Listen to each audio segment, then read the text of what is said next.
Ja, het is hier in deze periode is het hier eigenlijk overal al een beetje feest. En het is eigenlijk helemaal, het is gewoon allemaal Nederlandse mensen. Tenminste heel veel Nederlandse mensen. En ja, iedereen kent je hier en dat is wel apart, ja. Want je bent toch even 1500 kilometer van huis af, toch? Die diversiteit die maakt het mooi. Tijdens een optreden doe ik die liedjes. Ja, iedereen kent ze inmiddels. Als ik haar zie en laat de zon in je hart en handen in de lucht. En probeer ik een combi te maken. Dus om ook af en toe een keer iets, ja, iets te brengen wat iemand raakt, zeg maar. Bijvoorbeeld afgelopen december hebben we de plaat We leven onze droom uitgebracht. Die doe ik ook tijdens mijn optredens en dan zie je toch wel dat er iets gebeurt. Het is een middle of the road liedje.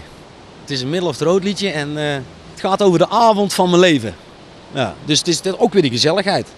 Maar dan net iets anders als bijvoorbeeld als het weekend is. Die laatste feestplaat die ik toen gedaan heb. Het is net iets anders. Maar het sluit wel, ik vind dat hij heel goed aansluit. En we gaan er in april mee komen.